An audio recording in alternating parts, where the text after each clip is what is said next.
Hello friends, আজকে একটা নতুন রেসিপি নিয়ে আসছি। তো রেসিপিটা খুব একটা নতুন নয়, সবাই করে। আজকের রেসিপি হচ্ছে আলু পটল দিয়ে ডিমের তরকারি, মানে ডিম কষা। তো চলো শুরু করি। আমি কিভাবে করছি তোমাদের দেখাচ্ছি। কড়াইটা গরম করে প্রথমে আমি Emami healthy and tasty Kachchi Ghani mustard অয়েলটা নিয়ে নিয়েছি বেশ কিছুটা পরিমাণে। তার এবার নুন হলুদ মাখিয়ে ডিমটাকে ভেজে নেব। তেলটা একটু গরম হয়েছে, ডিমেতে নুন হলুদ মাখিয়ে ডিমটাকে আমরা একটু লাল লাল করে ভেজে নেব। এরকমভাবে লাল লাল করে ডিমটা ভেজে নেওয়ার পর আমি ডিমটাকে এবার একটা জায়গায় তুলে নিচ্ছি। এবার কড়াইতে আমি আলু আর কেটে রাখা পটল দিচ্ছি। কড়াইতে একে একে আমি কেটে রাখা আলুগুলোকে দিয়ে দিচ্ছি। প্রথমে আমি আলুগুলোকে ভেজে তুলে নেব। লাল লাল করে একটু ভাজা হয়ে গেলে আমি প্রথমে আলুগুলোকে তুলে নেব। দেখুন, আলুগুলো এরকমভাবে আমি লাল লাল করে ভেজে তুলে নিচ্ছি।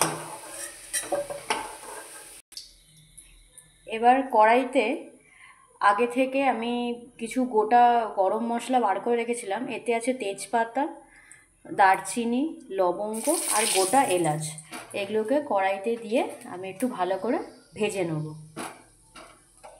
এবার ওই গরম মশলাটা ভাজা হয়ে গেলে এর মধ্যে আমি একটা পেঁয়াজকে আগে থেকে বেটে রেখেছিলাম, সেটা কড়াইতে দিয়ে দেবো গরম মশলার উপরে।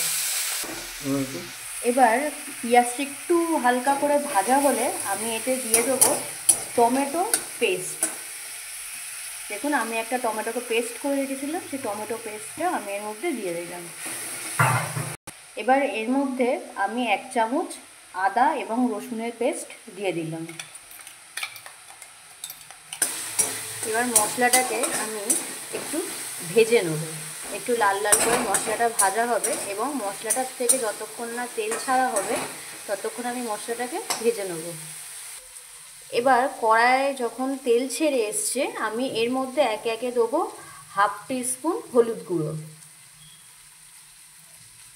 1 টিস্পুন ধনে গুঁড়ো, এবার দেবো 1 টিস্পুন জিরে গুঁড়ো।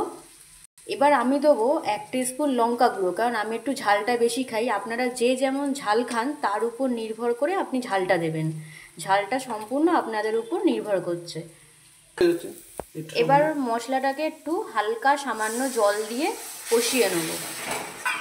দেখবেন এর থেকে হালকা করে কিছুক্ষণ পরে তেল ছেড়ে আসছে।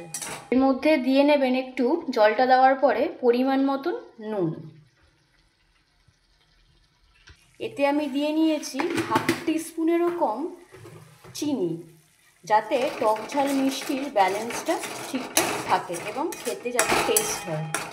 দেখুন, মশলাটা থেকে কি সুন্দর তেল ছেড়ে এসছে এবং মশলাটার রঙও খুব সুন্দর হয়েছে।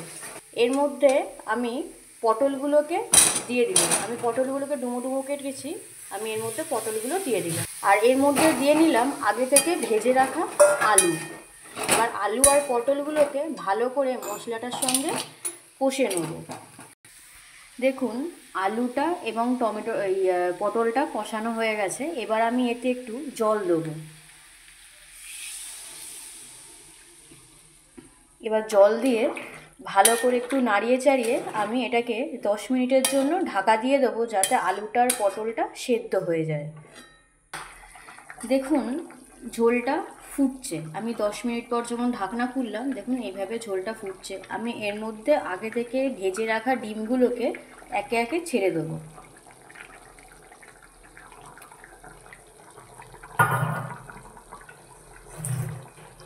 এরপর জলটা একটু কমার জন্য এবং আমরা এতটা আমি তো ঝোল খাবো না, একটু জাস্ট মাখা মাখা হবে, এই কারণে আমি আরেকবার এটাকে ঢাকা দিয়ে রেখে দিলাম।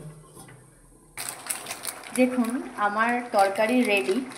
এবার আমি এতে সামান্য পরিমাণে সানরাইজের শাহি গরম মশলা দিয়ে, গুঁড়ো গরম মশলা দিয়ে আমি নামিয়ে নেব।